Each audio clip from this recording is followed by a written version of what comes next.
Why isn't it working?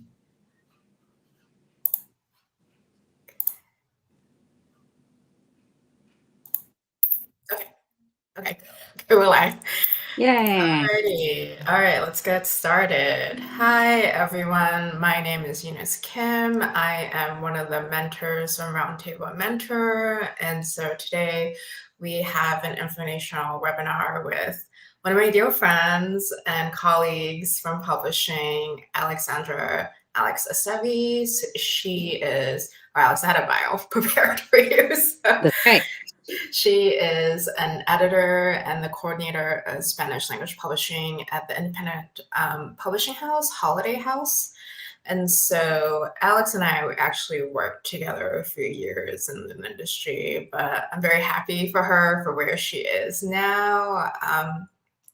When did you start there again? It was 2021. 2021. Since then, she's seen the expansion of Holiday House's Spanish language programming, publishing program, while also acquiring titles for its English list as well too. Alex primarily acquires YA and motivated fiction and prose or graphic novel form, and is passionate about and supporting marginalized creators. Yay! So I guess we'll get right to it. And so could you talk a little more about your general publishing background and how you broke into traditional publishing? Because I think what's really cool is you don't have like the traditional background. So I'm sure more people are kind of interested in hearing about that. Yeah, sure. So like that, I think that's fair to say. It seems like most of the people in the industry kind of have this very familiar path into editorial, which is like, Columbia Publishing program or a comparable program into an editorial assistant role and then kind of up the ladder there. And my experience actually wasn't quite like that. So I think I like telling people about how I broke into the industry because I think it's helpful to know that if that path isn't happening for you, it doesn't necessarily mean you're never going to end up in publishing, and that's not the only way to get here. So for me, it was a pretty circuitous route, actually. I did, when I was finishing undergrad, and I did my undergrad at a big state university very far from New York. So not the kind of place that even knows what to do with students who think they want to break into publishing. I remember I was an English major, and as I was coming to the end of undergrad, I knew that I wanted to work in books. It was definitely one of those people who just loved to read and loved to write and really thought I wanted a career, something to do with reading and writing. And I remember thinking maybe publishing, or maybe a grad school, like a graduate degree in English. And this was kind of back when there wasn't much. I graduated college in 2007, so kind of a while ago now. And it was a lot harder to find information, even like on the internet, about how to go about getting publishing internships. Like I think at least now it's still very, very hard to break in, but there are so many more online resources like this one. Like there are so many more programs that are trying to help people kind of figure out what they need to do and where they can go to help people find things to even apply to. That just wasn't the case in 2007. And so I kind of stumbled into a publishing internship totally on my own. I can't even remember how I found out about it. Nobody at my college helped me. And I'm not going to name the publisher because of what I'm about to say, but it was not in New York. It was, and it was a smaller indie. And I thought it would be a cool, like I knowing nothing about publishing, I was just like, oh, this sounds like it's in a cool place that I've always wanted to visit. So I'm going to try this. And it would be a good way to get publishing experience. So I'm going to do it. And I ended up just being a really bad fit in that internship and not really enjoying the books that I was working on. I think that particular publisher has a focus that is just not compatible with my own interests or with my sort of political positions. And that was just something that as a college undergrad with no guidance, didn't even occur to me to like think about like, do I actually like the books this publisher works on? And so I had a kind of terrible time and thought, well, you know, publishing is clearly not for me. So I was like, I took that as a sign that was not the right career path for me, and didn't even think about whether the problem was where I was and not what industry I was working in. And so then I went to grad school. I did the PhD. I, you know, did the whole tenure track job search, and just kind of wasn't really fine, you know, was struggling to find my way, and just wasn't really sure if I was in the right place. Like many years and hours of graduate study later, wasn't really feeling like I had actually made the right choice. And then I found kind of what ended up being my breakout job in the industry, which is actually where I met Eunice. It was an editorial assistant job at Junior Library Guild, which is a library collection development service. So it was a publishing adjacent job. I mean, I applied, I did what I'm sure everybody who aspires to work in publishing does, which is apply to literally every editorial assistant job you could possibly find, and just throwing my applications into the void over and over again, hoping that something would stick. And then, you know, so I found this job at JLG. I think I found it on Media Bistro. And what kind of caught my eye about it was that they explicitly mentioned that they were looking for people with Spanish language, like who have fluency in Spanish. And I'm fluent in Spanish because I'm a native Spanish speaker. I was born in Mexico, so I'm fully bilingual. I immigrated to the US in like elementary school, essentially. So, you know, like reading and writing and speaking Spanish has been sort of something I've done my whole life. And also I had a sort of it felt like I had a personal angle with this particular job, because I remember being a kid in the US at a time when the kind of point of view was really like, there shouldn't be books in Spanish because English language learners shouldn't be reading in their like native language, and it just makes it harder for them to learn English. And that's kind of a position that's been mostly debunked now, and people don't really think that anymore. But in the 90s, there was real like cultural emphasis on not encouraging Spanish speaking kids to read in Spanish. And my parents just thought that was a load of BS. And so they did everything they could to keep getting me books because I was such an avid reader. I just wanted to be reading all the time as a kid. And, you know, my parents thought it would be really a shame if I wasn't able to read in Spanish. So they really went out of their way to get books for me in Spanish, however they could, whether it was having family from Mexico ship them and because of that, by the grace of that alone, I'm still fluent in Spanish. I can still speak, read, and write with fluency. And lots of people in my generation, they like lost their Spanish, totally understandably, because of that kind of cultural context. And so something I've always really cared about is the quality of Spanish language literature for kids in the US, because I think that what happened to a lot of my kind of the kids like me when we were all growing up, and what could have happened to me but didn't, just because I won the awesome parents lottery, you know, something I really believed in, and was making sure that wasn't happening to kids, you know, now, to, you know, future generations. And so improving the quality of books in Spanish is something that I've always thought of as important, and that's as something I could contribute to. And ultimately, I think that probably was part of what got me through. I mean, you know, all of those other jobs that I was applying for, I was passionate about it, and I could name all the books at these imprints that I really loved. But in this case, it felt like there was a personal stake there. So I had like a reason beyond just I love books and I love to read. There was something I particularly felt that I was bringing to this role. And I wonder if maybe that was why I finally broke through, and I got this job, and I had just moved to New York, and I was like, you know, I am thrilled to be working in the industry. And yeah, so then I worked at JLG for 4 years. And that was an interesting job because it was JLG reviews books from across the entire breadth of the publishing industry in the US, and also for the Spanish books, some like imprints from Latin American publishers.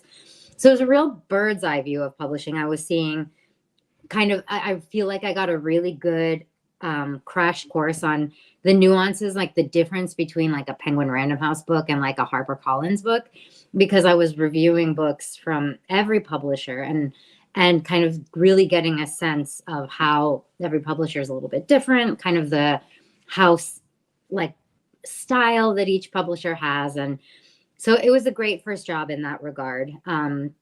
Because it was a real overview of the industry. And I think if you're in the sort of editorial assistant to like senior editor pipeline at one publisher, it can be very hard to even remind yourself or even realize that every publisher does things differently.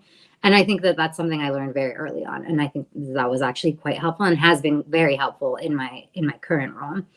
So I think right around the time when I was feeling like I learned all I had from JLG and had gotten all I could out of that job, I actually got cold called by the editorial director of Holiday House, Mary Cash.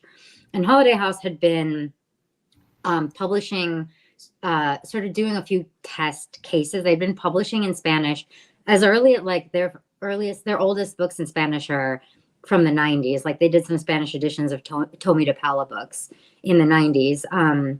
And, so it was something they'd always been kind of interested in. And they were realizing that if they wanted to do it in any kind of serious way, they needed at least one person in the company who could speak Spanish. And at the time, there was nobody. So Mary had decided she needed to find an editor who could, who had the Spanish language fluency that to really be the person in-house, making sure that all of these books are like doing what they're supposed to be doing.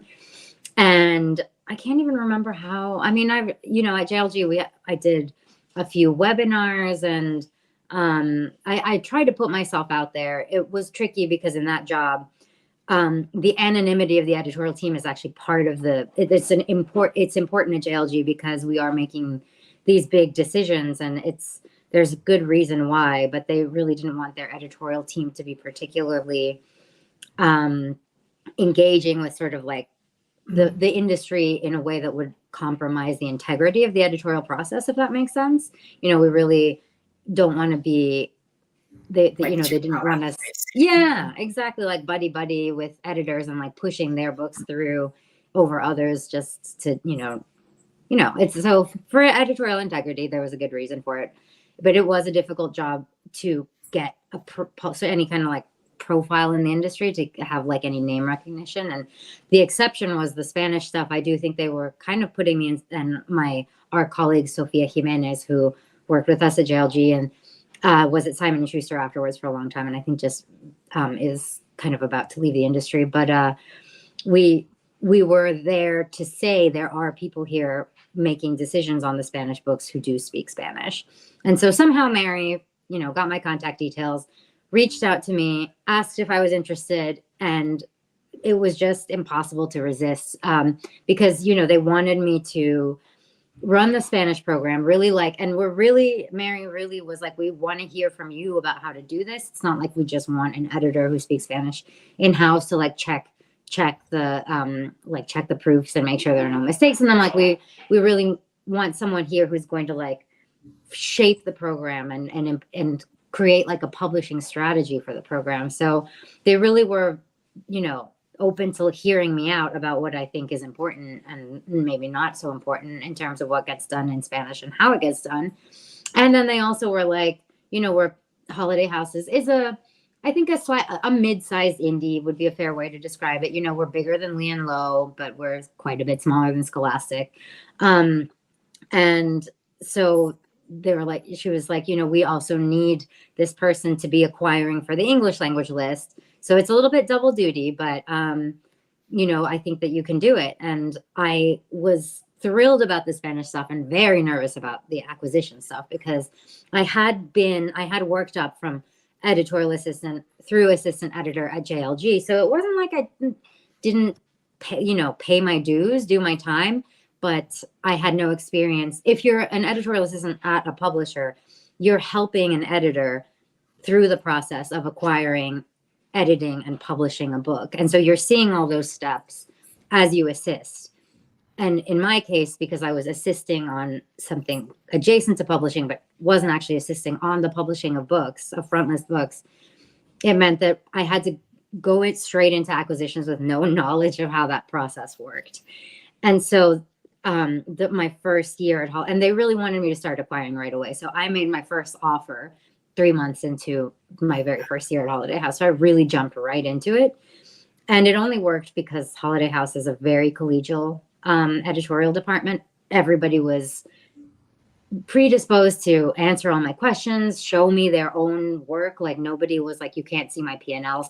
Everybody was very open to really steering me through the process and fielding my million questions. And luckily, because of that, I was able to get through it. I for sure made some mistakes. And so now I'm at the point where those books I acquired in my first year are, if you think about the timeline of the publishing industry, 4 years, 3.5 years after I started that job, and 2 years after I acquired some of those first books. This summer now, my 2 very first acquisitions are going to be coming out, 2 YA novels that are on our summer 24 list. So yeah, so it was again, I think very roundabout journey, not the conventional publishing graduate publishing course to editorial position pipeline. But I think the key thing was really like persistence, and also having a good sense of what I as an individual could contribute to the publishing ecosystem as a whole. And I think that that's true for every person, even if you're not fluent in Spanish. There's always something unique about you that you can contribute. And I think the key thing ends up being how to really highlight that and how to really sell that to the people who are making decisions about who gets a foot in the door. Cool. Yeah, great. Thank you for walking us through that process. Yeah, it kind of does sound, it was a little trial by fire when you first started there. But no, I think that is one of the things that regular folks like not in the industry don't always know, or they don't make the immediate connection, how publishing is kind of one of the few like apprenticeship style industries like out there. So when you start off as an editorial assistant, I feel like even with the development of your own editorial style, like you usually have someone to like guide you. And like for me, like when I was at Simon & Schuster, like and I was being, mentored by a more like senior editor, there are definitely like some things like I picked up, like looking how to edit letters, and like she went through the process and like, this is what I do. And, but because also each editor has a different editorial style as well too. So I guess, yeah. So going a little more, like I'd love to hear you talk a little more about, you went through a little more about Holiday House, because you mentioned it's like kind of like a mid-sized indie, like it's not like a big 5 publisher, but like for that reason, you kind of went into it and how like it kind of does seem like it's for the editorial team, it's like very much like a team effort, and like your colleagues are nice and will answer all your questions. Like, so do you think there are like advantages working at a mid-sized publisher for that reason? Yeah, I think so. So yeah, Holiday House is, it's actually, I think our kind of big claim to fame is that we're the oldest US publisher to only do kid lit. Holiday House has been around since 1935, and the entire sort of life, life period of Holiday House we've only been dedicated to kid lit. And so there are some things about that really appeal to me. And, I think maybe if you had asked me in undergrad when I was like thinking about publishing more in the abstract, I might have thought, oh, kid lit could be cool, or like adult, being at a very boutique adult literary imprint would also be cool. And now, I still read a lot of books I think for fun reading is mostly like adult literary fiction, but I would never want to work on adult publishing. I love kid lit. I think everybody in kid lit is really for sure. Everyone in kid lit is really mission driven, and we're all just sort of resigned to the rest of the world thinking of kid lit publishing is a little bit secondary. But I think the nice thing about being at an indie that's focused exclusively on kid lit means that kid lit's all we do. And so there's not that like it's not the afterthought feeling that I think exists at some publishers that do adult and children's, where the children's thing is clearly very secondary. It's really all we do, and the ability to really focus on that, I think it's just not a sustainable business model for a publisher that's a big five, but it's very doable for an indie to have that sort of focus to. And I think that is the thing that indies do well, is that they find, I mean, I think Living Querido is a great example of this. They find their beat and they just do it. They can really focus on it and do it exceptionally well in a way that something big and kind of unwieldy with a million imprints just is inherently. A big five is going to be about breadth. And I think an indie can be a little bit more about depth. And that works out really well for me. And yeah, I think the big disadvantage is obviously just the pockets aren't as deep. So our advances are not very competitive. And anytime I get into an auction, I go into it knowing I'm going to lose it. But I do think that I think indies are a little bit better equipped to take chances on things that don't already have an obvious market. And I also think that there is a degree of author care that indies can do that big five just don't have the bandwidth for. I mean, it's tough because being small also means everybody's like a tiny bit overworked. Like we are, I would say, like a smidge understaffed for how many books we do. We do over 100 books per list, and we do 3 lists a year, 3 seasons a year. And I think we could probably, every department could use like at least one more person, and everyone is a little bit overloaded, but the list as a whole, every book has to do well. Like the whole concept of the mid list, which is like the books that, aren't going to be the big ones, but are new front list books. We don't really have a mid list at Holiday House. Like every book, especially in like the fiction side, we do maybe like 4 or 5 novels, 4 or 5 YA novels, 4 or 5 middle grade novels. That's like 10 novels per list, and kind of all of them need to do, there aren't any that we're already writing off beforehand. Like we do genuinely want every single one of our books to succeed, and so the concept of the mid list really just doesn't exist at Holiday House. And I think that what I appreciate about that is that I never have to worry that like one of the books I acquired is just the marketing department, for example, isn't going to be like, oh, we're not going to work too hard on this one because this one can just coast, and we're focusing on like this other big flashy book. Like we just don't really have that. They're all big books for us, and I like that. Yeah, I think, I don't know, off the top of my head, so basically all your books, they're like the prom king or queen, basically. They're not like the lonely kid in the corner. Yeah, exactly. Like every season, all of our novels are the homecoming court. Love it. So I'm curious to hear a little more, I guess, about like what it's like for like the day to day. Like I'm sure like it like differs like day to day, but like hearing more about what your schedule looks like as your job as editor and coordinator of Spanish language publishing. I mean, it's funny because like when I talk to non-publishing folks, like because I feel like, sometimes people have this like very glamorous idea of publishing. And I'm just like, to be honest, it's like a lot of paperwork to be real. So yeah, there's not some glamorous aspects, but yeah, I'm curious to hear more. Yeah, sure. Yeah, there are a lot of not so glamorous aspects, and I don't have an assistant, so I do all my non-glamorous stuff myself. And yeah, I think it is really a mix. Like I think one of the things I like about publishing, and that is extra true about my role in publishing, is I have a hard time when every day is the same. I have like a little bit of galaxy brain, and so if I don't do well with like I think sometimes like very like mundane tasks can be calming, but if all day, every day is the same, that's the kind of thing that's a little crazy making for me. So I think in general in publishing, there is a real balance of like incredibly high stakes creative work where you're kind of like, you're edit, like I think doing developmental edits on a novel is some of the most like challenging, stimulating work you do, right? You're like taking this piece of writing and really taking it apart to see what's working, what isn't, and just kind of helping like steering the author to like then piece it back together in their own way, not in your way.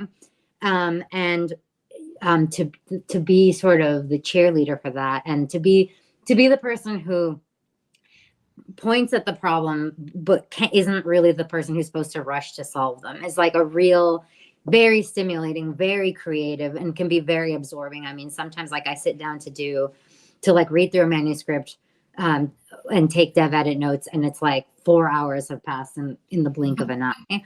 But then you can't really be, I mean, but then I go home and need to sleep because I feel like I've poured all my mana into this, like, and you know, you can't do that all day, every day. And luckily you literally can't, because you have all this other stuff to do. And so, I mean, the mindless, mundane things, there are so many of them. Like, I think writing, like the copy for all the different versions of the marketing copy, there's copy that goes on the jacket, there's copy that goes on Edelweiss, which is like where like booksellers and librarians go to find out about your book. There's the copy that feeds out to Amazon, and there's the copy you share internally with your marketing team. And all of that copy is similar, but each version of it is like slightly different because it has a slightly different audience. Like what you're saying about your book to booksellers is not the same as what you're saying about your book to like a teenager you think might want to buy it. So it's like the constant recrafting of the same copy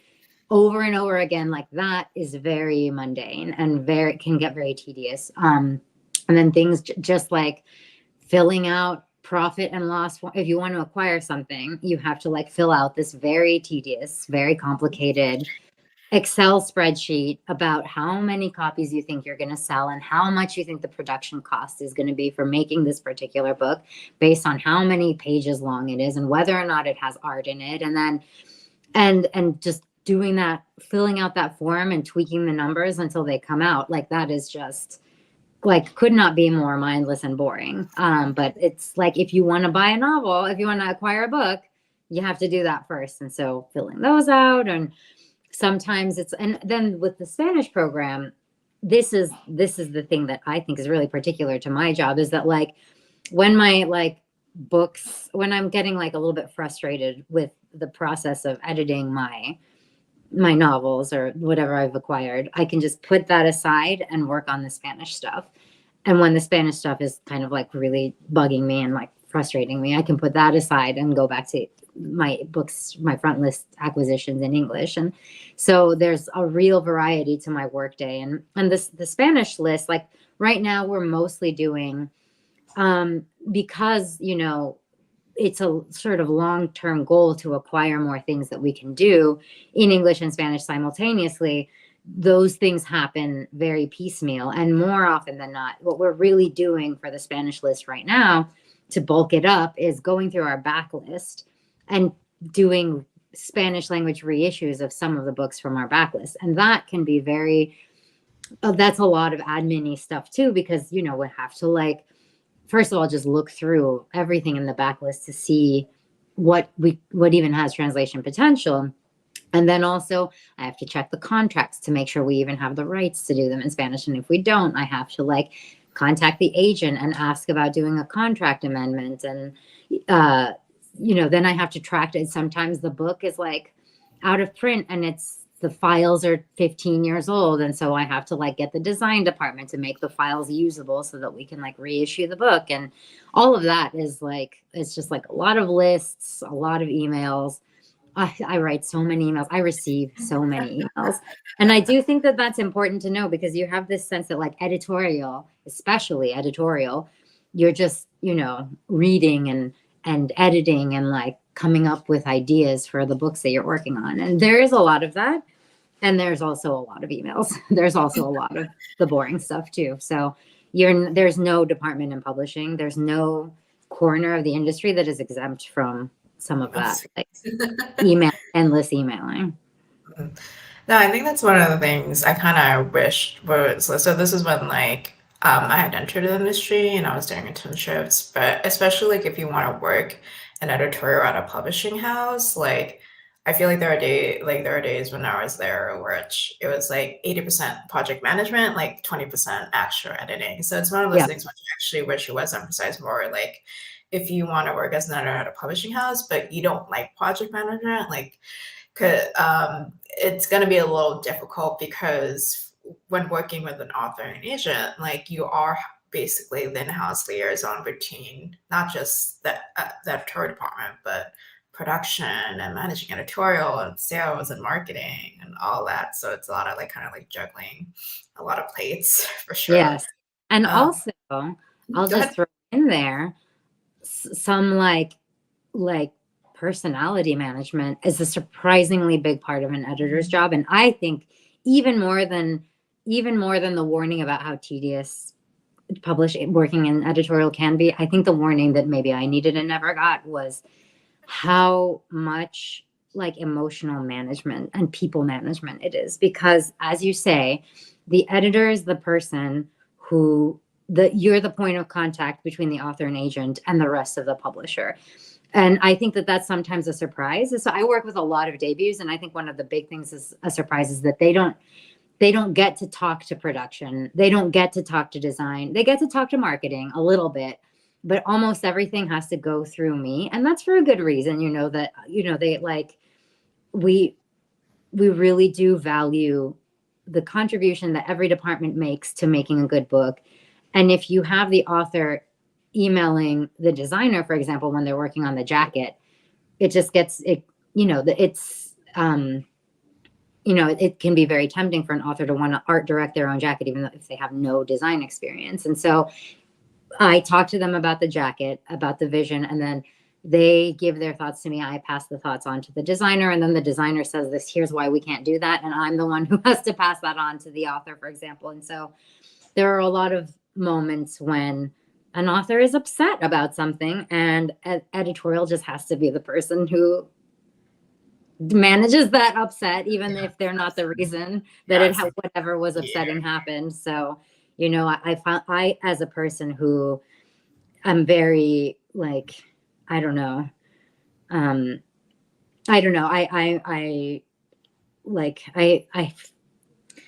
think I have a hard time peopling is not my skill. I'm definitely an introvert, and I think the appeal of editorial versus marketing is like, well, I'm not going to be at the trade shows like being like, these books are amazing to a bunch of librarians, although I have had to do that too.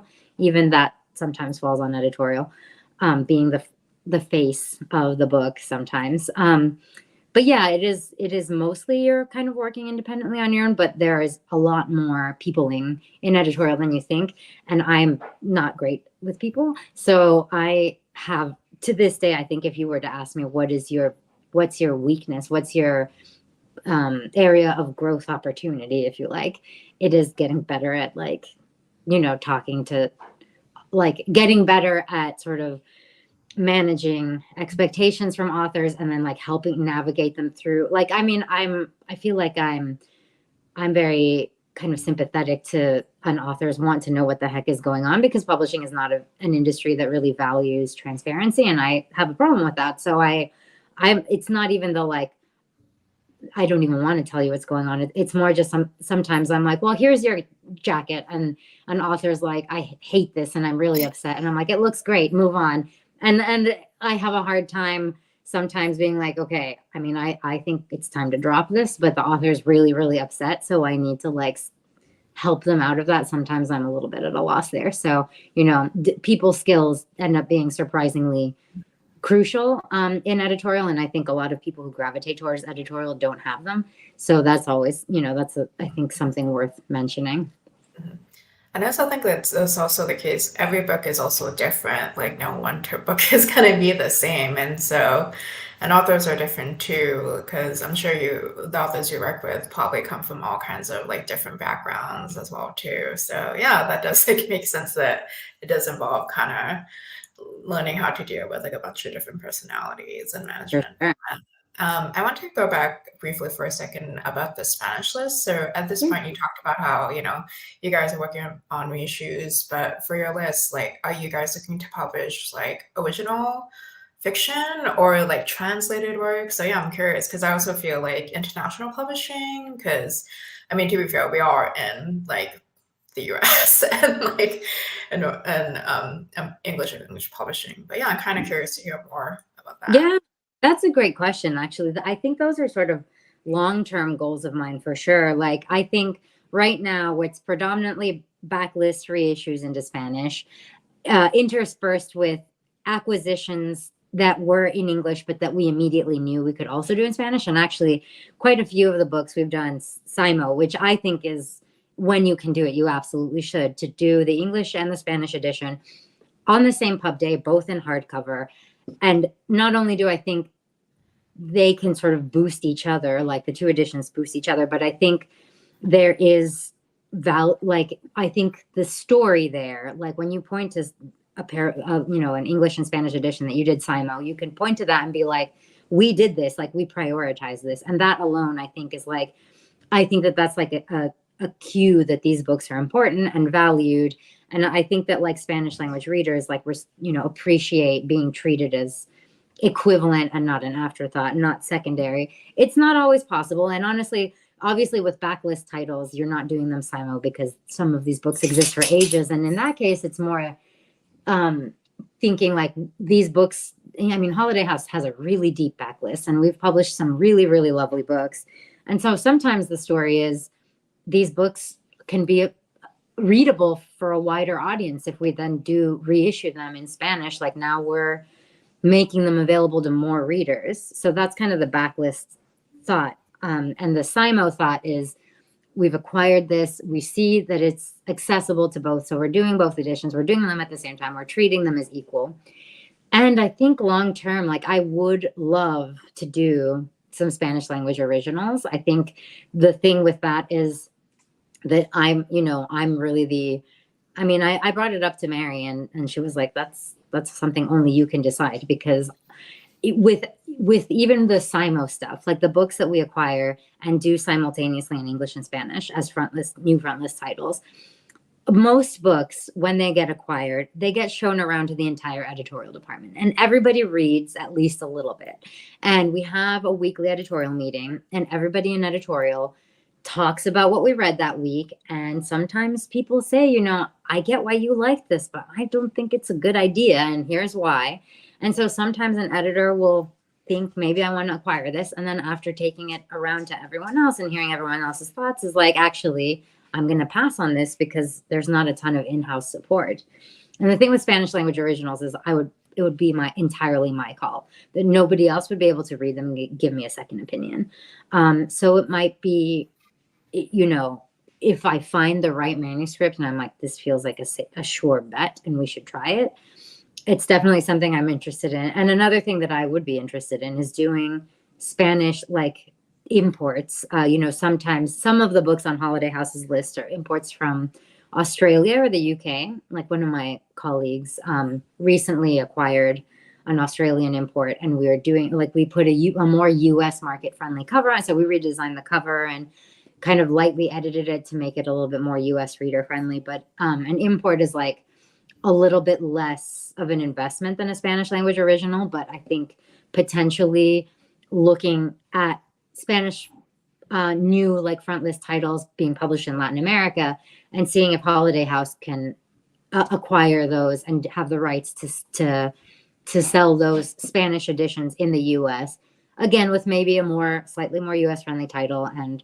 some like you know lightly edited to make sure the Spanish is the you know, if it's very heavily Castilian Spanish, maybe we would want to make it more like Latin American friendly Spanish, for example. But those are sort of long-term goals for sure.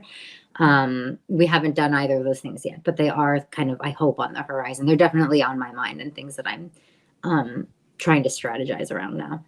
Mm-hmm. Cool. This is just something that occurred to me because I realized we both worked at some point in the industry where it was like pre-COVID, but also post-COVID as well too. So if you can talk about this, like, so are you like fully in the office, like, or are you in like a few times a week? And like, since like COVID, like, did that like change? Because now you're at Holiday House, like the acquisitions, like process at all? Like, did it affect it? Because I'm sure, people are curious to hear a little more about that.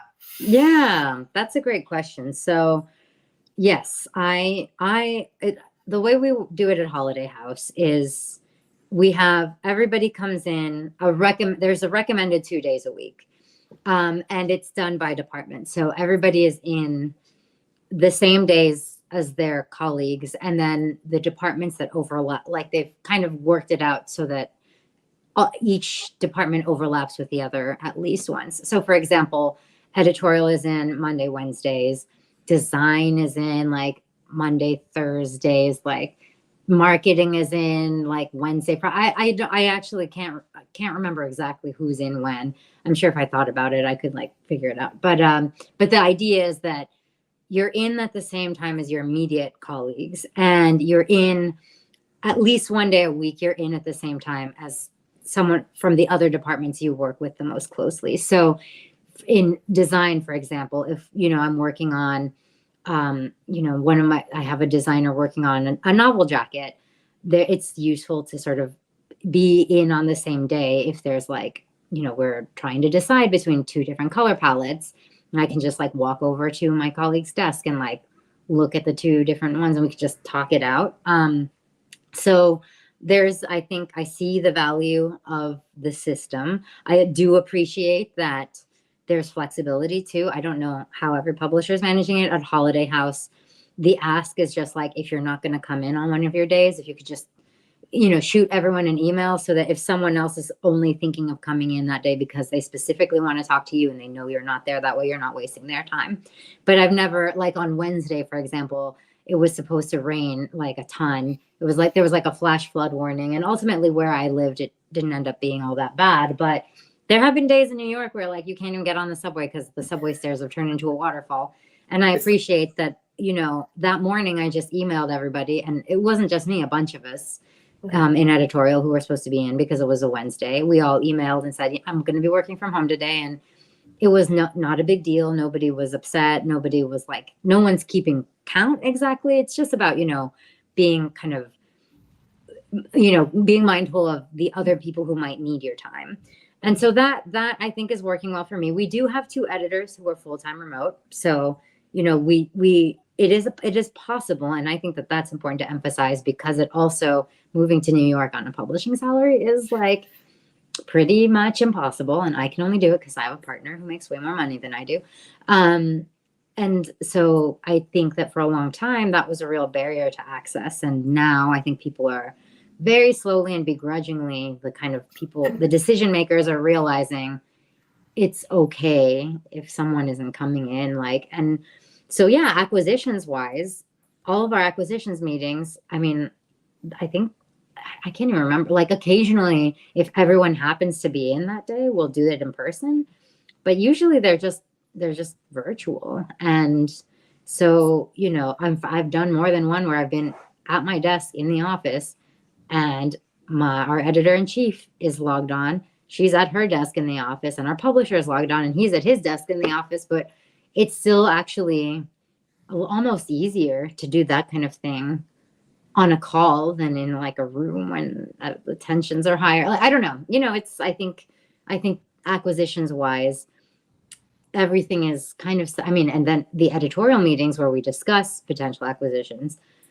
we haven't had one of those in person the entire time I've worked at Holiday House. They're always virtual because the entire editorial department would have to be in to have that in person. And that has never once happened since I started working at Holiday House in 2021. I can't think of a single day where every single person in the editorial department was in on the same day. So yeah, we make it work, I think. And for me personally, I appreciate the hybrid model. Like I'm glad there are days I'm in the office. I prefer to just duck my head into someone's cubicle and ask a question than to type up an email.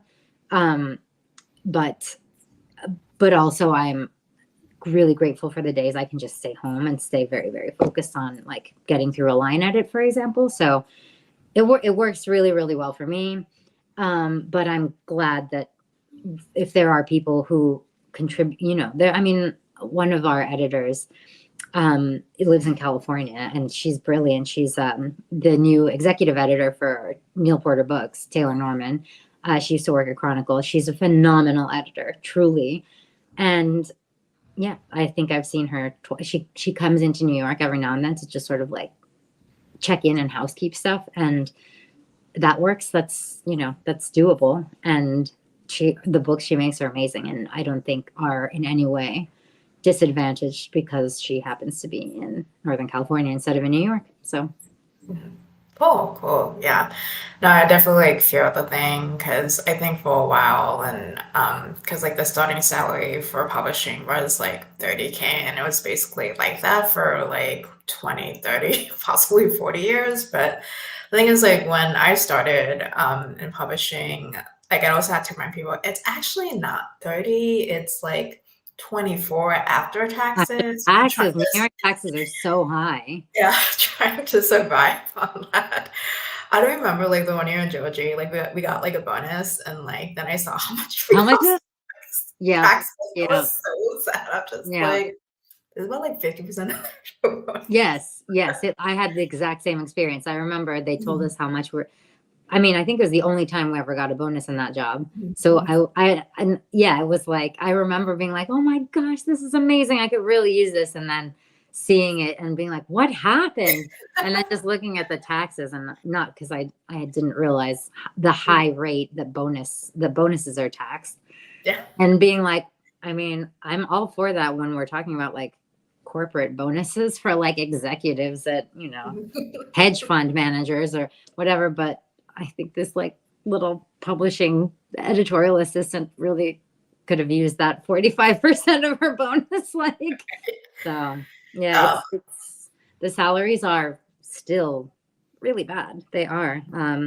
And it's very difficult to make a living. And I mean, it's difficult to even not just find an apartment you can afford, but like, in New York, they want you to earn 40 times your rent in a year. And a lot of salaries don't clear that by like, you can say, oh, I'll just make it work and just eat ramen. But it's like, they literally won't give you the apartment because, yeah, you can't meet that threshold. So yeah. it's I really mean, tough. I feel like you and I have firsthand experience, but you definitely don't enter the industry to actually work with books. If you want to be rich, you do it because you love books at this Yeah. point, for Yep. sure. I think we got through like all like the nitty gritty questions, so now we can move on to some of the fun Yeah. questions. So, because you are an inquiring editor, like I'm sure people are curious to hear, what are like the genres and like age groups you acquire for it? Because also Holiday House does take both agented and unagented submissions, and so yeah. So Yep. like, what gets you excited when you see like a submission? Yeah, sure. So yeah, we do work with agented and unagented. My authors are like mostly agented now, but I've definitely acquired some people who were unagented when I first reached out to them and then managed to get agents kind of later on in the process. I have at least one novel that I found in the slush that's coming out in spring 25. There's hope. Really? There's hope. Yes, literally was in our email, in our slush, at our slush email address, and is now going to be it's a Make Plus title. It's like one of our lead titles in the spring 25 list. So yeah, so I work primarily on mostly YA, secondarily middle grade, and that's because Holiday House already has a very strong tradition in the picture book space. Like I mean, their entire most of their backlist is picture books. Most of their big titles, most of their award winners were picture books, and they have some incredible picture book editors already in the editorial department, like Neal Porter and Margaret Ferguson, Grace Macaron. They're all sort of like picture book editor legends. And so when I joined, it wasn't exactly like they were like, you cannot work on picture books. It was more like, this isn't really what we need you for. Like YA especially is a kind of growth area, I guess, for Holiday House. It's not like we didn't do any, but it was something that they were really interested in building up. And luckily, I like a picture book. Like I really developed a real appreciation for picture books at JLG because they can be very, very beautiful. And working on them it's like an interesting set of challenges. But my heart really is like the things that I love to edit the most are novels and especially YA. So yeah, I primarily YA and middle grade. And like I'm not really the nonfiction editor. I work on we have a collection of like nonfiction books about like environmental and sustainability topics. So I do have like not small number of nonfiction books in my list. They're all for this specific project for Books for a Better Earth, which is like, it's not really an imprint, but it feels a little bit like one because it has its own branding and it has its own kind of like editorial guidelines. And yeah, those are all books about kind of topics relating to environmental science and climate change and stuff like that. So handful of nonfiction books for that. I have a few graphic novels on my list. They're all coming out in like many, many years because those take forever to edit. And I love graphic novels, but I can only do a couple of those at a time because they are so time consuming.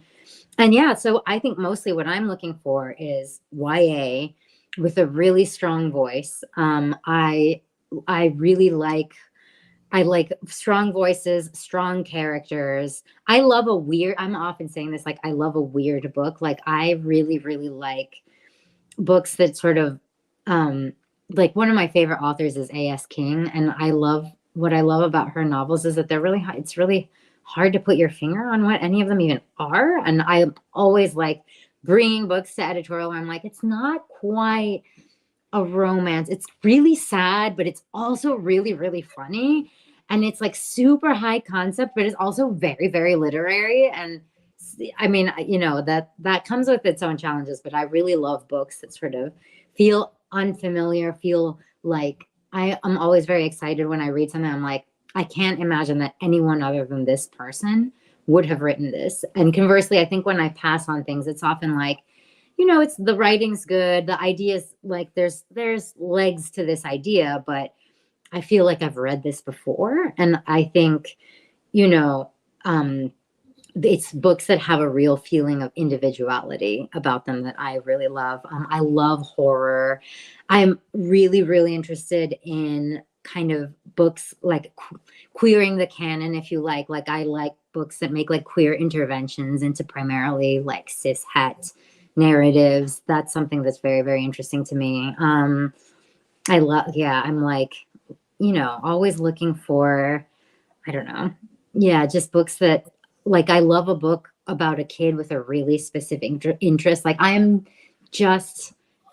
recently watched Betty on HBO, which is about like girls who skateboard. And I'm like, I want a YA about girls who skateboard. Someone please send me a YA about like girls and like non-binary kids who skateboard. That's like very high on my wish list. No one sent it to me yet. But yeah, I love books that get me really into something that I don't know anything about. Like, I was teaching at a workshop recently, and I was helping an author workshop a manuscript with the main character was really into cars, and I could not be less into cars. I own a car and I'm very sad about that, and I want to get rid of it as soon as I can. I hate driving. I moved to New York in part because I was like, my long-term goal in life is to never be behind the wheel of a car again. But the way that this author was writing this character's interest in cars, I was suddenly like, the names of car paint colors are fascinating. And I was like down this like rabbit hole, Googling how different names, who has this job, who gets to name car colors. What a cool job. Anyway, so if you are getting me interested in what your protagonist is interested in, that is like a really good sign, I think. So yeah, I know that's a kind of weird answer, but and this is that's cool. And I guess it's like, oh, go ahead. Oh no, go ahead. You're good. Yeah, so I guess like you're interested in kind of like books that kind of like challenge your like preconceived notions of the world and like provide like a new perspective. You're like, that's actually really cool. Or like, I never really thought about like this. Or because I myself, I haven't thought, it has never occurred to me, I guess there is a job where you name car paint colors. Yeah. Cool. Yeah, definitely. I think that's a really good way to summarize it. All I was going to say was that I had a really interesting experience recently where it was another workshop that I was teaching. I was doing a one-on-one, like sort of one-on-one critique feedback on first 20 pages for all the attendees. And one of them comes in and she's like, so I read your manuscript wish list and I'm so sorry. Cause I sent you when I chose you out of the faculty, like they could decide who they did their one-on-one with.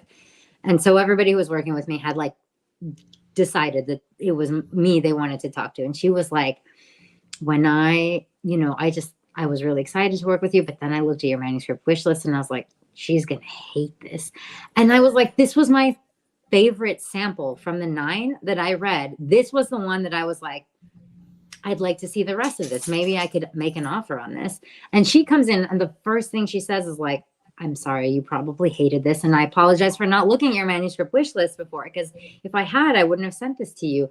And that was such a great, I think that there was something really valuable about that, because I feel like I often see on Twitter, X, whatever you want to call it, people saying like, man, I sent something to an agent and it matched every single thing on their wish list and they still passed. And I mean, I'm not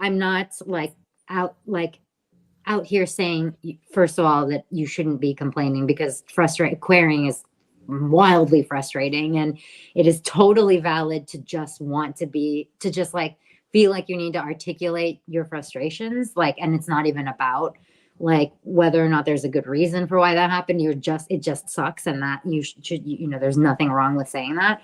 But I do think that, like, I have a manuscript wish list profile and I do update it, but I think actually the reality is you can talk all day about what kinds of things you may or may not like, but it just always comes down to the manuscript. And like, there have been things in my inbox that I'm like, on paper, I should love this, but I'm just not into it for reasons I can't even explain. Or conversely, like I can't even, none of this stuff is stuff that I thought that I wanted to work on, but this manuscript is so exciting to me. And so I'm going to offer on it. So I think the wish lists are good guidelines, or good ways to like get a feel for an editor's personality, but like it's impossible to really use them as a tool to anticipate what someone's going to feel about your own work.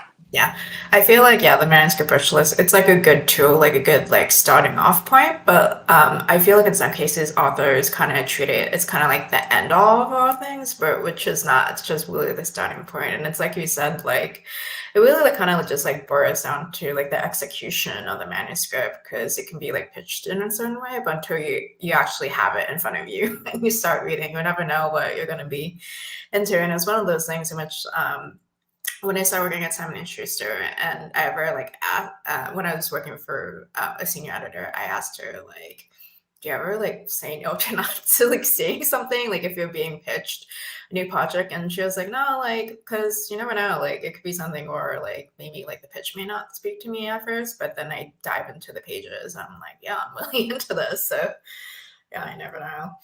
Yeah, absolutely. I mean, there are definitely books that I've totally or manuscripts that I've totally fallen in love with, and I'm like, if I were to like do a bullet pointed list of what's happening here and then show it to someone else, they would be like, why are you trying to buy this? This doesn't sound like a you book at all. But I'm like, no, but it is. If you read the pages, it's such a me book.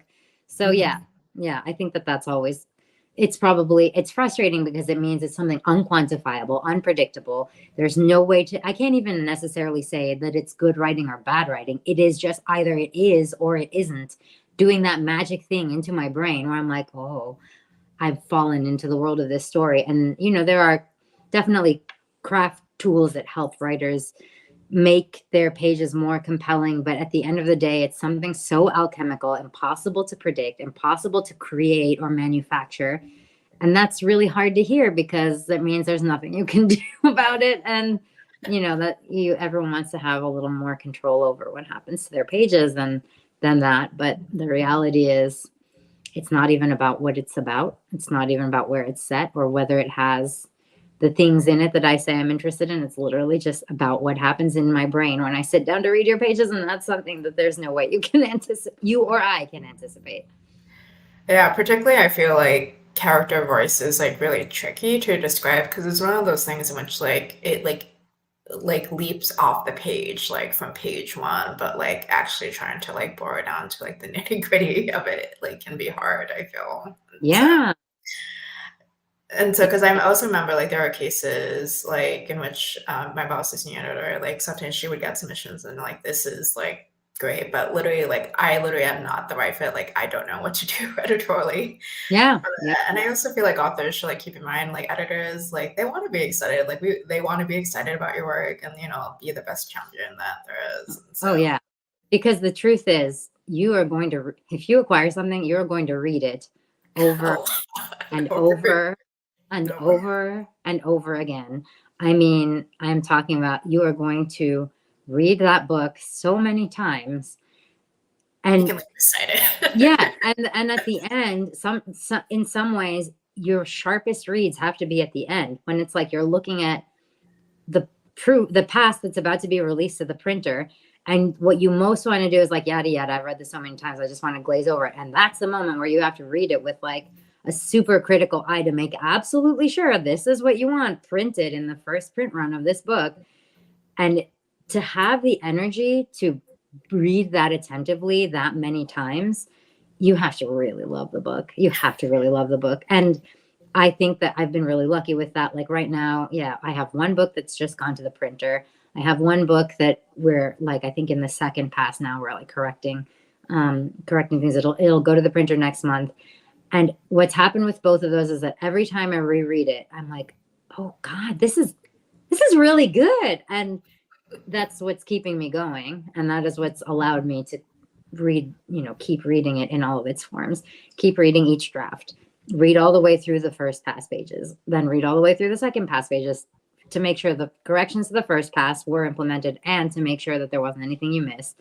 And then when you get the arc, reading the arc and making sure that the arc looks good. And then when you get the printer proof, reading the printer proof and making sure there's not a weird, like transposed, like pages in the middle of the entire thing. The only way to do that is to like read every page, and the only way to do that is to just really, really love the book in the first place.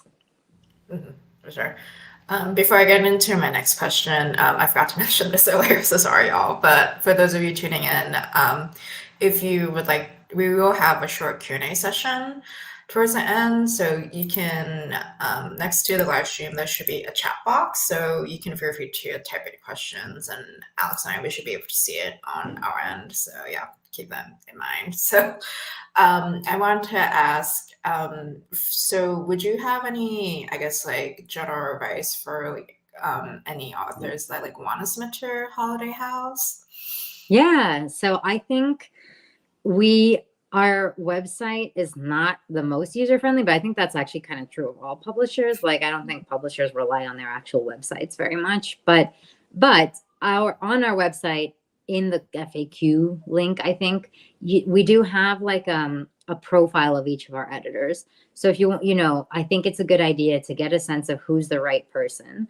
And also just, I think, to look through our backlist and get a feel for what our books are like. I think that those are the two kind of big things that everybody should do before they submit to somebody. I mean, especially if you're unagented, like this is the kind of thing an agent will know. Like agents have relationships with editors, so they're likely to know like, oh, this is such an Alex book, or this is not worth sending to Alex because it doesn't seem like it would be a good bet.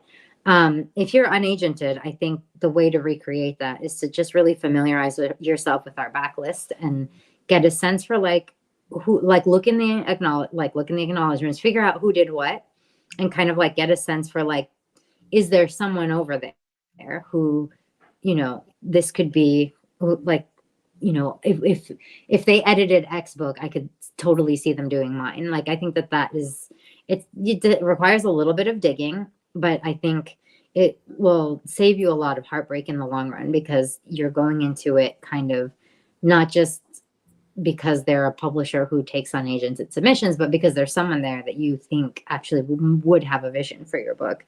And I'd say, especially if you're a picture book author, I think one thing that I notice is that sometimes authors find very frustrating that they don't get to pick the illustrator of their own book. Like when they're first-time picture book authors, it's always a surprise to them that it's not their decision.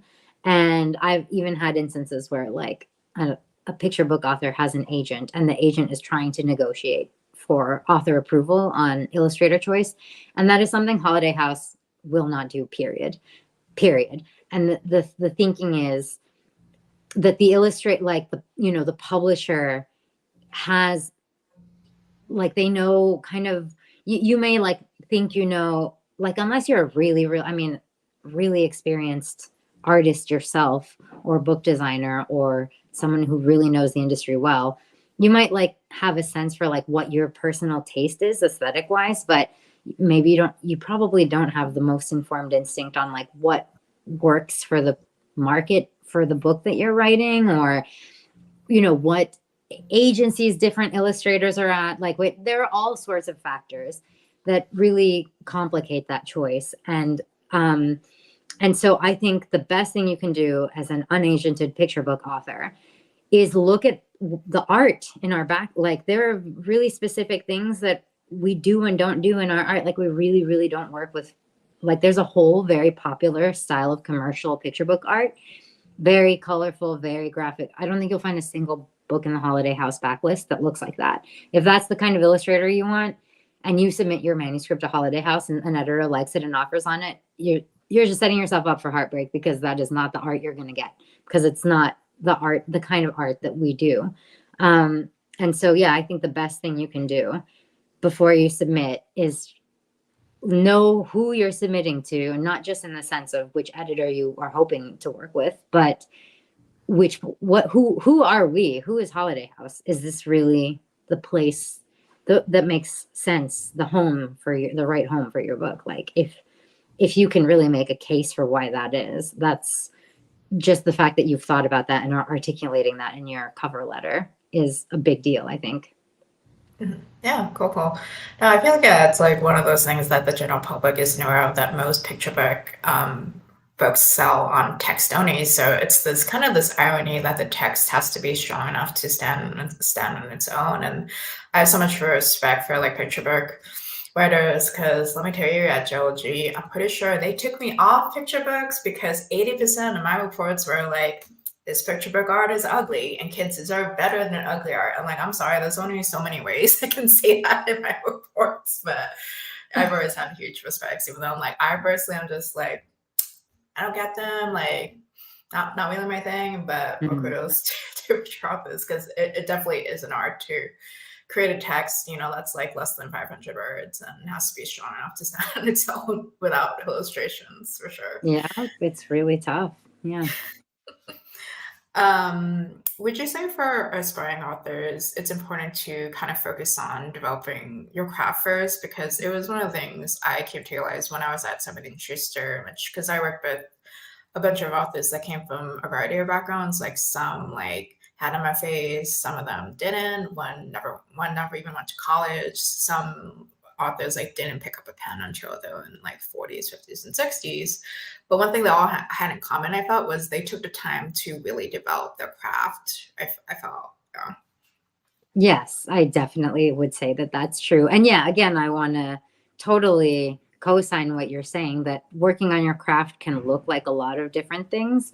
And I honestly think, like, sometimes the kind of writing that comes out of MFAs is like, I mean, this is more of a problem in the adult side, I think, but I think there are ways to work on your craft that are that create other obstacles for you in terms of sort of stifling your creativity and making you think you're supposed to be writing a certain kind of book.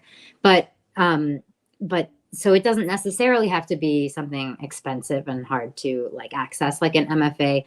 But yes, I think I have noticed now also, I have a real mix of authors, and some of them very, very focused on the post-publication stuff. They're very focused on like the promotional side of things, and I see them working really hard on their presence, and that's not useful. But I think I also have some authors on my list who are very craft focused and are really expending the majority of their energy kind of improving their craft. And I think that, like, whether it's tough to say whether the really perfect execution craft books are the ones that sell better, or the ones with very savvy marketing.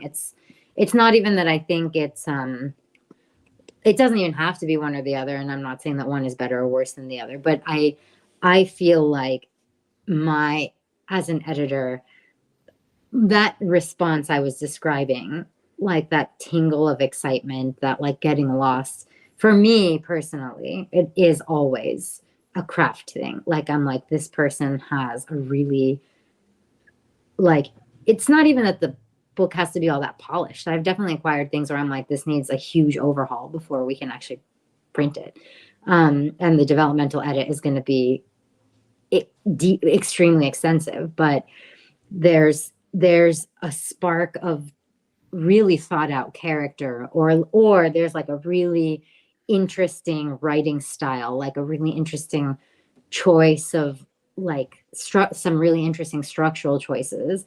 All the things that excite, like I don't think I've ever acquired a book because I'm like, this is going to sell so nicely in 2026 when the World Cup is in the US because it's a soccer story. Like that's not, some editors do approach it that way. That doesn't happen to be how I approach it. And so I kind of think, I genuinely do think that like working on your profile, on your kind of marketability, on your connections, I don't think that that's ever time badly spent, but I really, really think like always, always, always set aside time, not to just work on your own books, but to improve your craft. Really, really. And in my opinion, the best free way to do that is to just check out a ton of books from the library and read them. And I think that like, I think I really, really advocate for reading, if you want to be a writer, reading widely, and by which I mean reading outside of the genres you enjoy.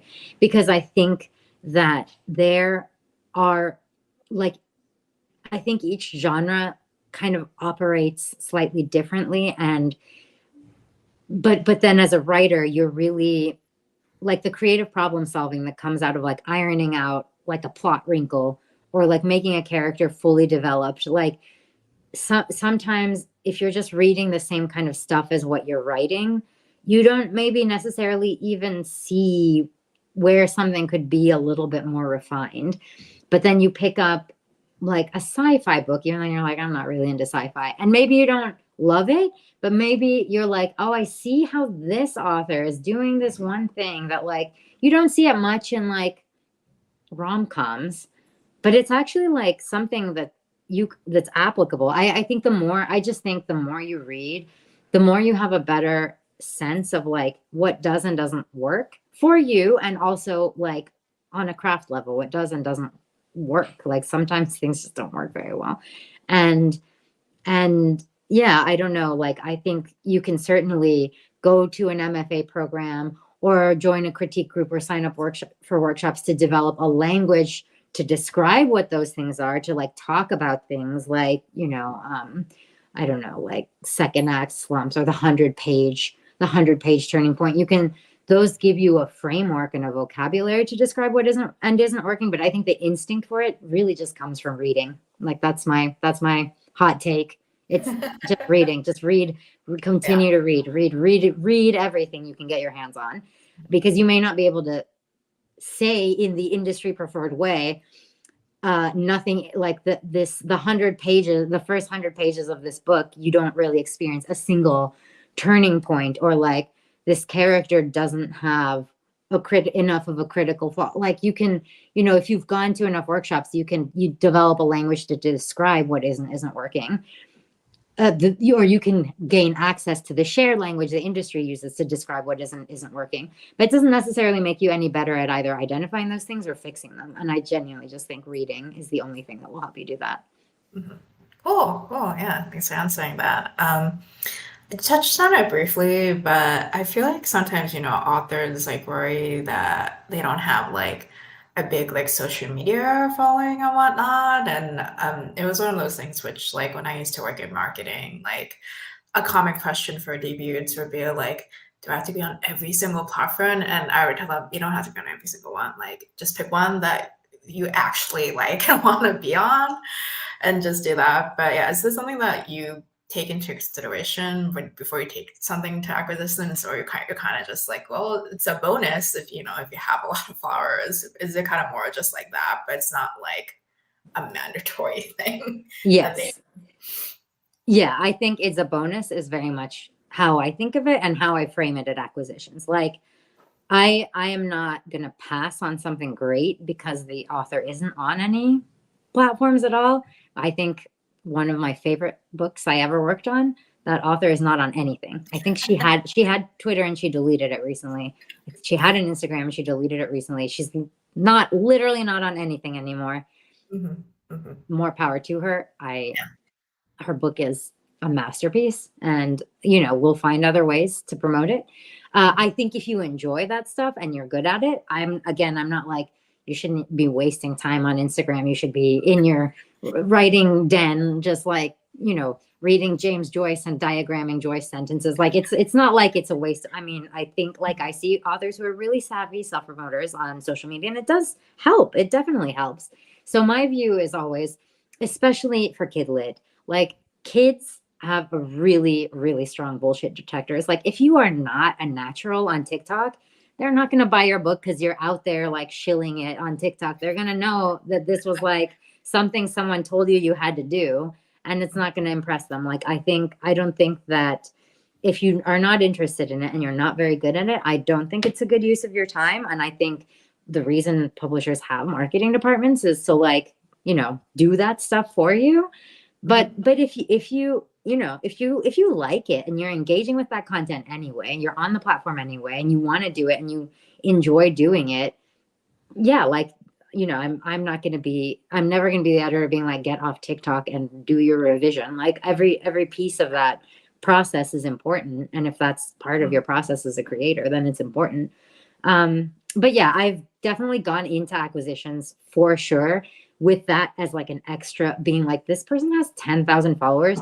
I will definitely say it if it's already in place, and it has helped. But I don't think I've ever experienced something where either I have said, I'm passing on this because this person doesn't have a platform, or at acquisitions, someone has said, we're not approving you to offer on this because the person doesn't have a platform. It maybe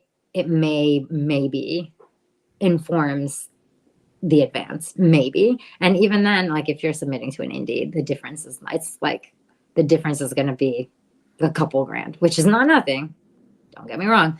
But it's not like, we're not out here giving 6-figure deals to book talkers and $4,000 advances to people who aren't on Twitter at all. It's not quite that extreme, at least not for us. Yeah. Cool.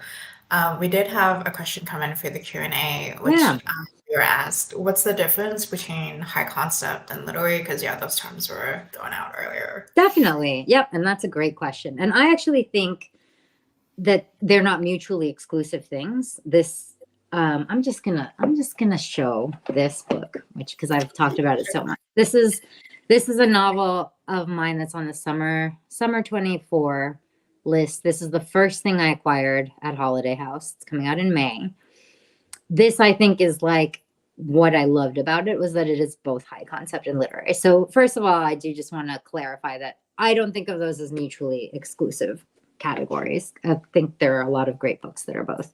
High concept means that, like, you can really quickly elevator pitch it. Be like this is like, it's like a queer rom-com set in the afterlife. Like, the whole thing about it is, it's not even a rom-com. It's funny, but it's not haha funny. It's like, oh my God, funny. I think it was pitched to me as The Good Place meets It's a Wonderful Life. So it has that immediate, I immediately understood what it means. It's The Good Place, meaning a kind of funny, off-kilter imagining of what the afterlife might look like, or what heaven might look like. Meets It's a Wonderful Life, meaning like the going back through all your memories and trying to figure out what you contributed, like auditing your own past to see that you did make a meaningful difference to other people's lives. So immediately, like, The Good Place meets It's a Wonderful Life, like 8 words, and I immediately understood. I think high concept is that, like, something that is so elevator pitchable that you don't even need like a paragraph to explain why it's cool. Like, what about it is unique? And literary, I think what I usually mean by literary is that a lot of care is taken to the how of the writing, not the what happens, but the texture of the writing, the voice of the narrator, the way the diction of the characters, but also the imagery. Like, it has like maybe it has like very sophisticated and very deliberately chosen metaphors. Like, I think a great example of this, there's a novel called How Moon Fuentes Fell in Love with the Universe. And it's by, I want to say it's Rachel Velázquez Gilliland. I think that's the name of the author. It was a few years ago now, so I'm forgetting. It wasn't my book, to be very clear.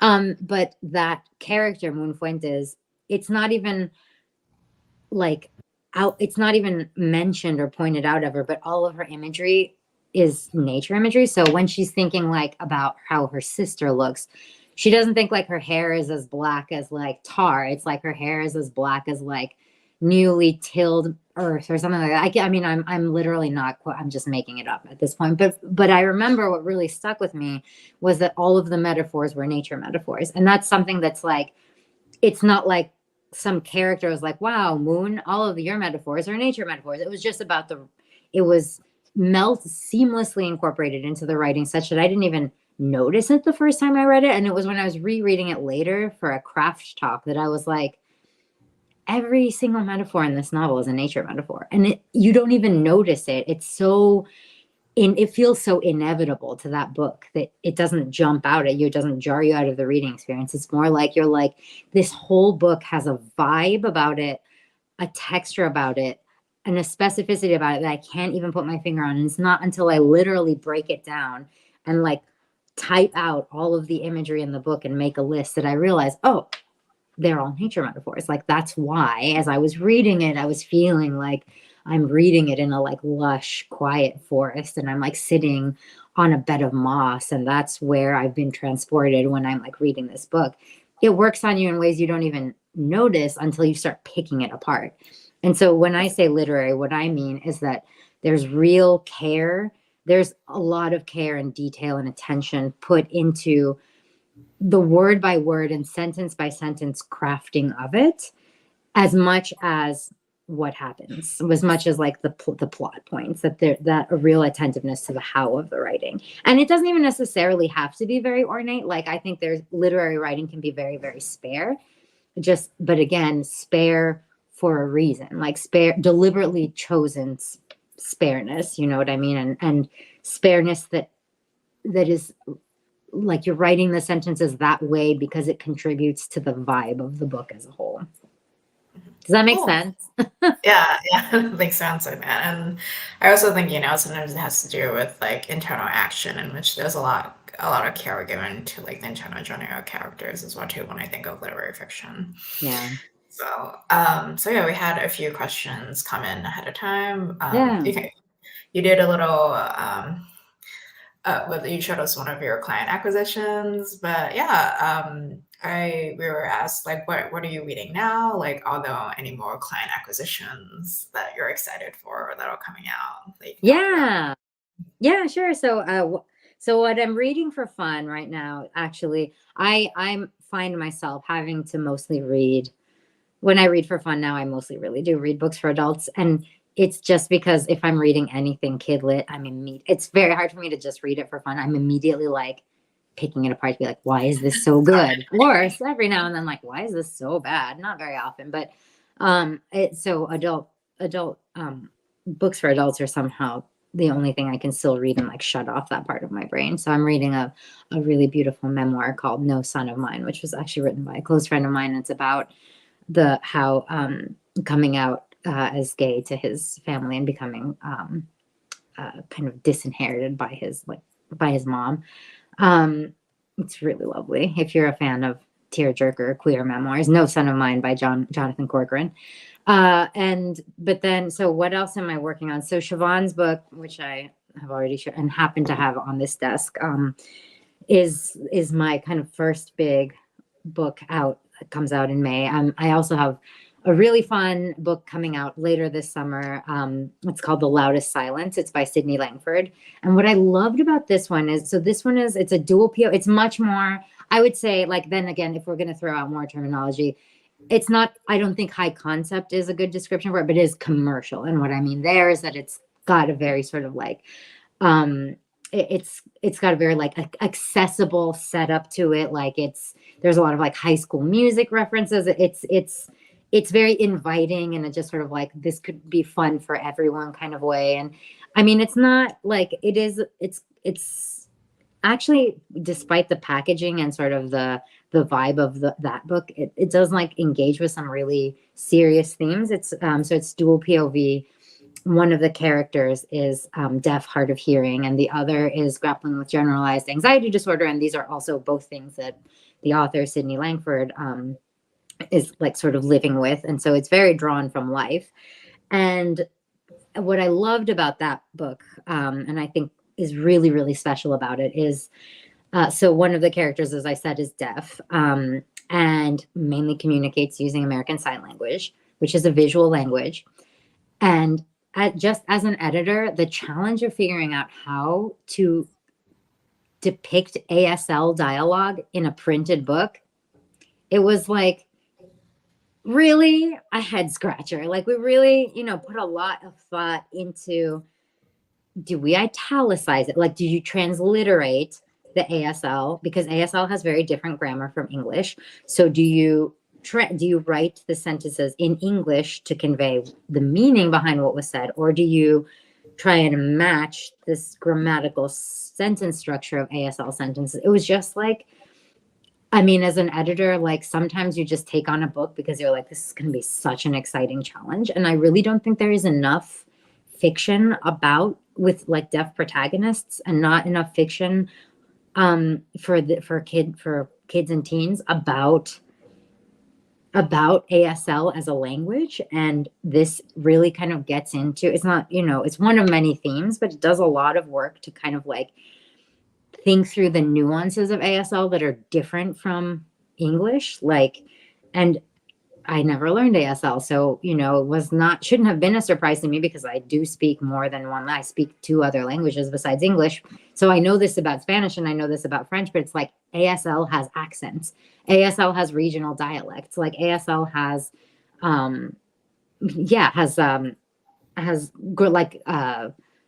grammar nuances that vary from place to place and from speaker to speaker. Of course, obviously, but it was really like, I really feel like I learned a lot editing that book. And I think the reading experience of it is just, it's like one of those things where like, it's a really wonderful story. The characters are really beautifully rendered, but also it's like one of those books when you can put something down and be like, well, that was so much fun, but also somehow I learned a lot. So very, very excited about that one. That one comes out at the end of July. I wish I had a copy close to me, but I took all my ARCs back to the office, so I don't have one, but it's got the cover is really, really cute. Cool. We were also asked, are you like noticing any new like publishing trends lately or anything like that? Yeah, the trends are always like, it's always tricky because especially when you're acquiring, because what's trendy now may not still be trendy by the time the book you acquired comes out.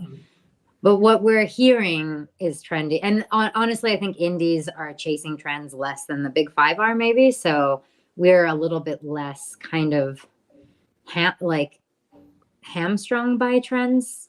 But I'm hearing like, I am seeing a lot of like romantasy, and that's like I'm not really big on high fantasy. So I've passed on a lot of romantasy manuscripts, even though that's supposed to be the next hot thing that's going to sell really well. Cause I'm like, I just don't have the energy to like create detailed like Bibles about all of the like magic systems in this manuscript. Like it's just not the kind of thing I want to edit. Even though I do sometimes enjoy reading books like that. So yeah, I keep hearing about romantasy. I think we're still going strong with horror, which I love because I'm a huge horror fan. I love, love, love horror. So I'm thrilled to see horror still going strong. And I think there's a lot of interest in creating horror that's age appropriate for younger readers. So like, I think the horror boom started in YA, and there have been some real successes in middle grade too, like the Small Spaces books. I think there's a lot of interest in keeping the horror trend going for middle grade, and even like, I feel like I get a lot of asks about creepy picture books. And so I'm definitely, if I were to, I don't acquire many picture books, but if I were to acquire one, it would be a creepy one. I would love to work on a creepy picture book. So I think horror is still going strong. Things that are kind of fizzling out. I think the main one, there was a real big moment for picture book biographies. It seems like that's kind of, I think we've moved past, especially about like, I think that like She Persisted thing. There were a lot of picture book biographies about women kind of who were sort of groundbreaking in some way. And I think while that will always still be valuable, centering women, like remarkable women, I think that particular framing of it, the like She Persisted framing of it, I think that has kind of gone out of style. I think it's just become a little saturated. So if you're going to do a picture book biography about a woman, I don't think the useful framing anymore is to be like, she broke the glass ceiling of this and that. It's, I think there are other ways to think about those accomplishments besides that one. And, I have to say one thing that I have been actually kind of asked to slow down on is novels in verse. I have a couple of novels in verse on my list. And I think there was a time when Holiday House was like, sure, novels in verse, why not? And now we are kind of being asked to audit the number of novels in verse on a list in a way we weren't before. Like, we don't want to do more than 2 on a list, which is, no one, we wouldn't say like, we don't want to do more than 2. Why? It's like very specifically, like, I think there's some wondering about like whether novels in verse, whether their moment has passed. It's not like we've completely stopped acquiring them. Like one of my colleagues literally just signed one up. I think the deal was just announced. So we are still acquiring them, but much more judiciously than we were. And we are we are being a lot more thoughtful about how many novels in verse are on a list. So if we already have some, you might, and that's what you're really wanting to do, you might find that you got an offer, but you're not going to be published till 2027 or something like that. And then the other thing that just to go back to things that are on the rise, graphic novels, absolutely still. I mean, the big thing now is that everybody's like, kids have no attention spans right now. Like 4 years into the pandemic, they've really been like, we're really noticing a significant impact on what those years of like not having like quite proper schooling has had on a whole generation of kids. And one of the things is maybe like a lower attention span than kids had maybe 10 years ago. So graphic novels seem to still be working to get kids engaged, to get young readers engaged, where they might hesitate with like a book that's all prose. And that's something we continue to want to work on, graphic novels, and also maybe shorter books. And that's a thing that I think publishers really want to make into a thing, partly because of attention spans and partly because paper costs more and more every day. So, we are really mindful of production costs going up, and one way to counterbalance that is to make the books shorter and have like lower page counts. So if, I think even my own editorial process, I feel like I was always like, I liked a big book as a kid. I was definitely like that little loser going around with my like giant copy of Great Expectations in 3rd grade, being like, I'm reading this because I'm so grown up. And so I, never thought I would be the editor being like, I want this book because it's short. Yeah. But I just read a manuscript yesterday. I read it in one sitting because it was like 180 pages for middle grade. And I actually think it's too short, not because of the word count, but because there were a few too many things that I think needed a little bit more development. But I was like, I love this. And I think it's great that it's short. Like, I think we could get it out at an even 200. And I don't know that I would have actively valued that even 2 years ago, but right now that's really appealing to me. So. Cool.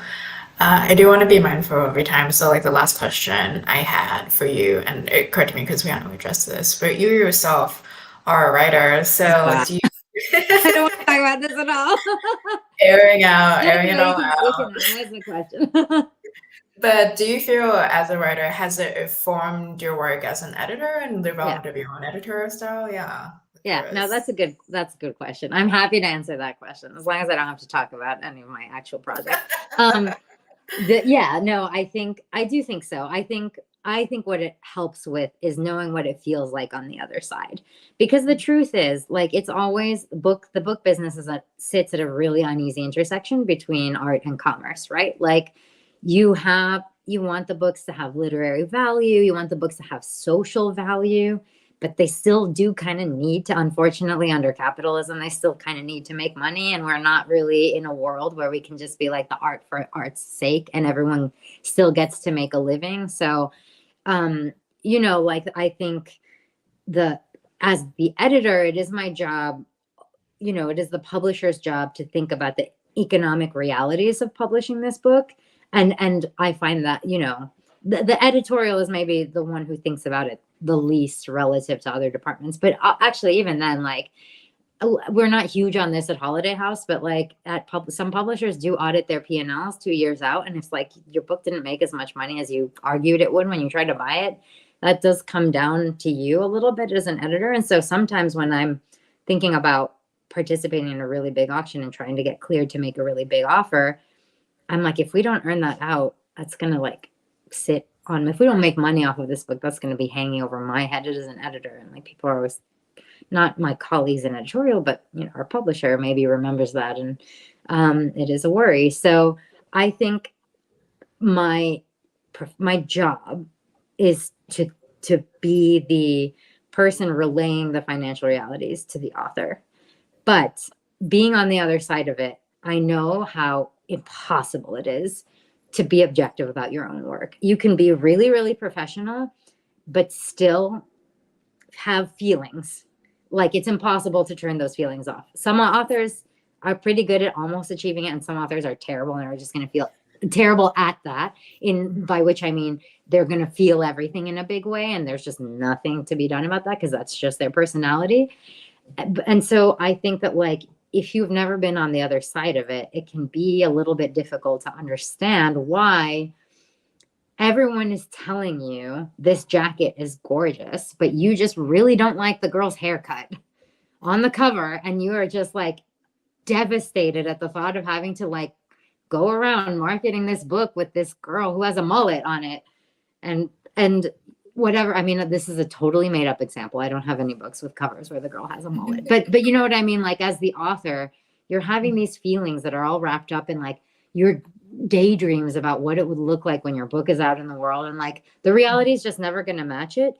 And certainly, you know, I think it behooves you to be as professional as you can and not be like throwing a tantrum or being like, I'm pulling the plug on this or I'm bringing in a lawyer or anything. I've never had that happen to me. So again, I'm just, you know, speaking about hypotheticals, but I think as an editor, I know why decisions are made, but as someone who also writes, I know that even if you know intellectually that there's a good reason for it, how you feel about it is just going to be how you feel about it. And so I think maybe I have a little bit more ability to anticipate that because I understand that it's not all that easy for the person who created the book to turn off their emotional response to the process of publishing. So I think I do think that that's really helpful. And I think another thing that's helpful is, as I said, I work with a lot of debuts. And when you're a debut, sometimes you don't even know what you don't know. Like you don't even know what questions you should, even if you have an editor who's like, I encourage questions, I'm very open to making myself available to you. You might not even know what you're supposed to ask, or like you might not know what you need to know that you haven't already found out. And so having been through the whole process once, like when I first signed up my first book, I wasn't working in publishing yet. So I remember what it was like to not know anything. And I think I can usually, this is getting harder and harder the longer I work on the editorial side of it, but I can usually like realize or remember when I'm saying something, be like, oh, you probably have no idea what that acronym I just threw at you means. So, you know, I think it is helpful to be like, here are the questions you should be asking as a first-time author that might not have even occurred to you to ask. Cool. Well, I think that's all the time we have, but thanks so much for doing this. Yeah, thank you for asking me. I miss working with you. Oh, likewise. Well, I'm glad we still, you know, make time to do this kind of stuff. Yes. Thanks so much for everyone tuning in. This recording should be available shortly on our YouTube channel. So yeah, we'll see you for the next webinar. All right. Bye. Bye.